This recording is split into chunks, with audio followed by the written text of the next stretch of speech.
Hello folks, Aaron Smith here with Silk Through Card. Now Silk Through Card is not just one of my favorite tricks, it was the very first trick that I marketed as an individual standalone effect. In fact, today Silk Through Card is over 18 years old.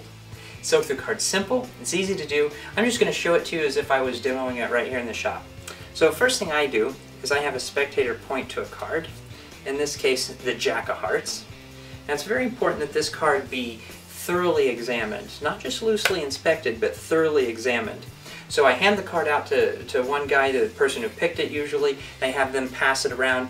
I draw a crowd with this trick. It's a trick where you can be very confident in it, so you can draw big crowds and not be worried. Great trade show, restaurants, street magic, doesn't matter, you can get big crowds here.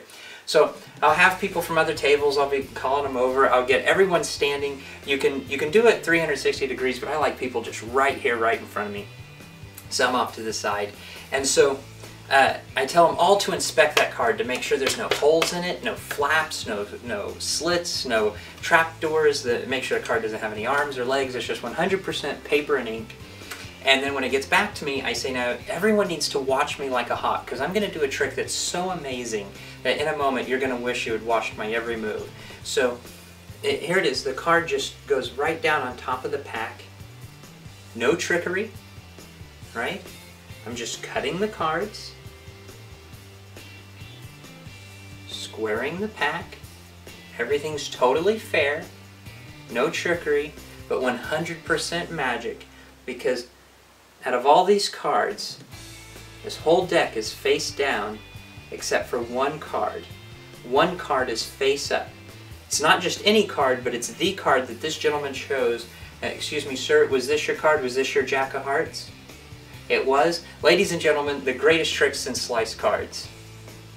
Now, I really play this up big, so when I do this and I'm waiting for applause, you hear nothing but crickets, because people are feeling really bad for me at this point. They're like, wow, he thinks this is this great trick, and it kind of fell flat. And so I'm like, well, what are you talking about? This trick's amazing. This card couldn't have flipped itself over in the deck.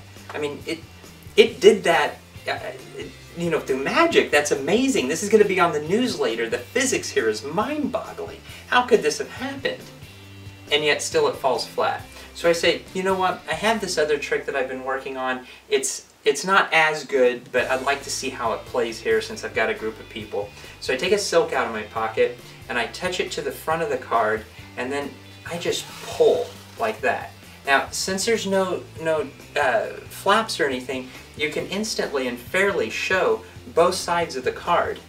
And in fact, what I like to do, I like to have the guy who helped me pick the card, I have him hold on to one end of the silk and another spectator hold on to the other end of the silk. And while they're playing kind of a tug of war back and forth, I move the card back and forth on the silk. And then towards the end, I have all the spectators come up and stand right in front, as many people as possible, because I want them to see this last part. As I pull the silk through, the card will actually heal itself. So I tell them to watch really closely, to watch the silk as it leaves the card. That you're expecting to see a hole there, but you'll notice that the card is just healing itself. That as the silk leaves, card just seems to fill in the void. Now they expect to see a hole here, so I kind of play that out. I act like I removed the hole, and there's nothing there. And then now I get my applause usually, and that's usually a good applause cue. And no matter what, the guy that picked the card always wants to see it one last time. And so I say, you know what, you've inspected it once and didn't find anything, but I don't mind letting you see it again. I hand it to him, I say, you're not going to find anything here except for card, 100% paper and ink. I said, in fact, I'll sign it for you if you want, and you can take it home as a souvenir. Ladies and gentlemen, that was Silk Through Card.